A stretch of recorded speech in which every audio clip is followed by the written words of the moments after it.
Hi and welcome back to AutoNet Max. The first crossover in Indonesia is back. Here it is, the Suzuki SX4 S-Cross.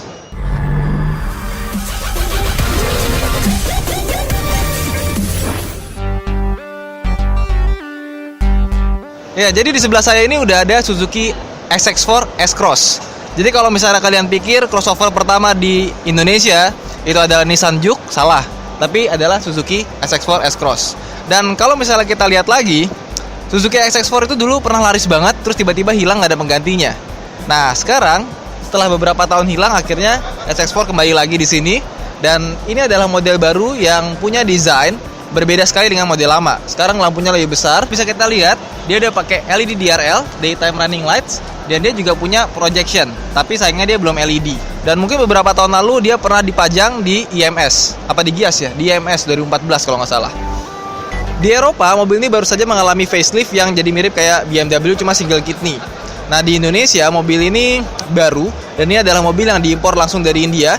Makanya dibandingkan dengan model Eropa, kalau misalnya dia punya grill 3 baris, dia cuma punya 2 baris dan ini chrome. Dan menurut gue ini grill yang lebih baik dibandingkan dengan model di Eropa. Ke samping. Nah, dari samping, karena dia adalah mobil CBU India, dia punya ban namanya JK Tire. Itu mungkin di sini agak asing, tapi kalau di India tuh sudah biasa. Dan dia velgnya ukurannya R16, warnanya kayak keabu-abuan gitu. Sekarang dari samping kita lihat proporsi mobil ini, dia nggak begitu tinggi. Di depan, di atasnya ini ada roof rail dari stainless steel.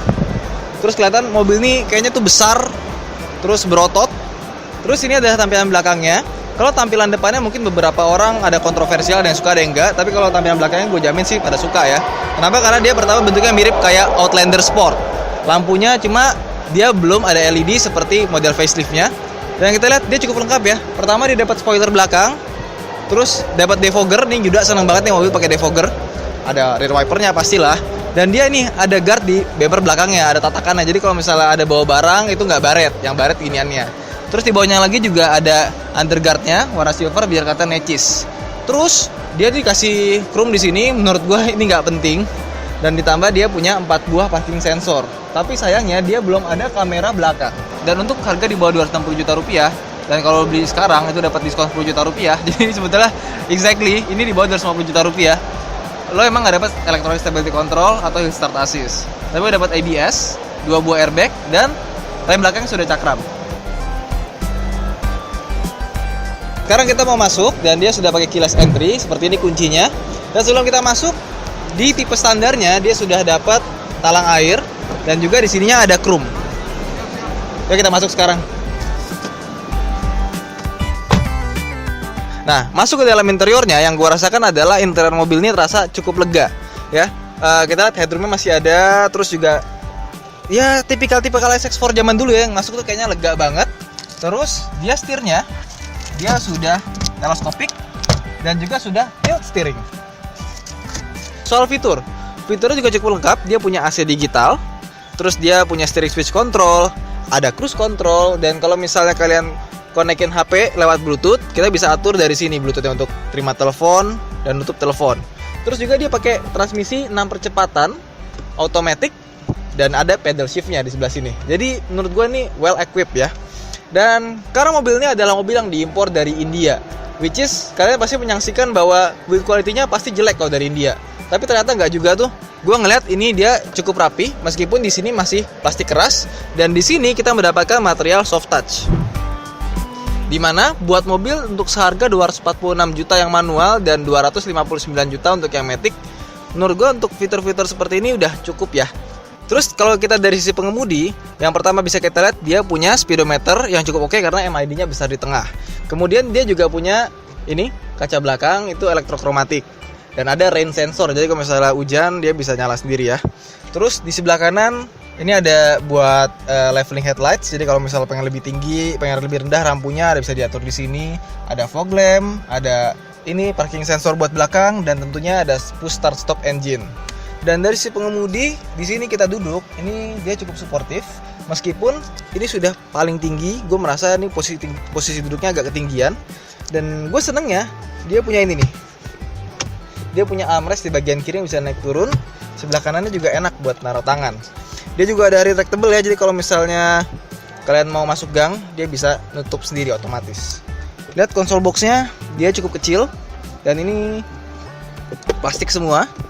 Dan konsol box ini gue ngerasa dia cukup lega. Ditambah lagi dia punya koneksi USB 2 buah. Dan ini ada HDMI serta kabel aux. Jadi kita nggak perlu nambahin kabel aux, dia udah ada tersedia di sini. Nice, menurut gue sih untuk 250 jutaan dia udah well equipped. Kita sekarang ke belakang yuk.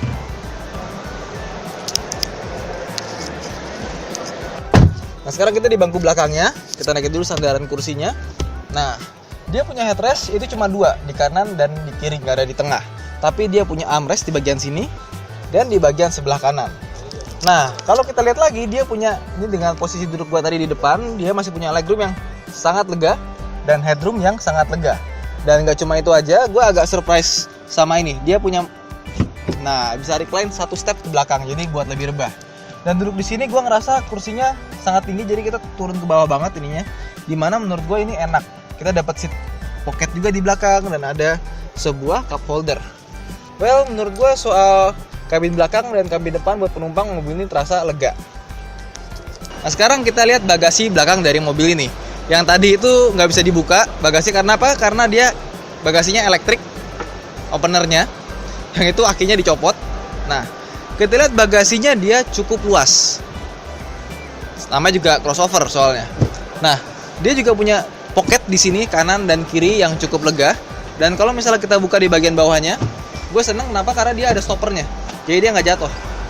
Kalau mau tutup lagi, tarik sedikit baru turun. Ada stoppernya.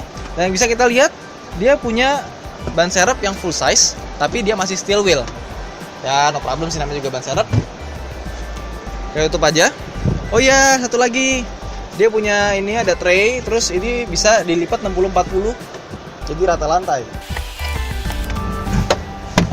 Nah, kayak gitu. Jadi rata lantai. Oke, sekarang kita lihat mesinnya yuk. Sekarang yuk kita lihat bagian mesinnya. Ya, namanya mobil India tuh ya. Dia pasti besinya tebel-tebel.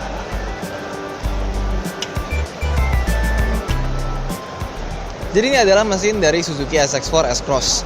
Mesinnya mesin legendaris M15A, which is kalau dengar kata itu pasti kita Aerio atau Baleno Millennium ya.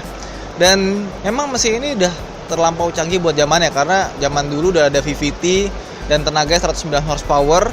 Jadi kalau misalnya kalian udah biasa pakai SX4 yang lama, mungkin pakai ini nggak ada bedanya kali ya rasanya. Tapi dia pakai transmisi Matic 6 kecepatan yang gue juga penasaran sama performance-nya seperti apa.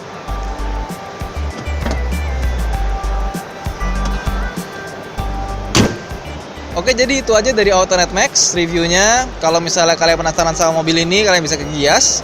Harganya 246 juta hingga 259 juta, which is itu adalah yang termurah untuk mobil di kelasnya dibandingkan dengan Trax, dibandingkan dengan Juke, HR-V ataupun Ford EcoSport. So jadi itu aja dari Autonet Max. Jangan lupa untuk like, subscribe, dan kalau punya komen silahkan komen di bawah. Share juga video ini di media sosial kalian ya. Terima kasih telah menonton. Dah.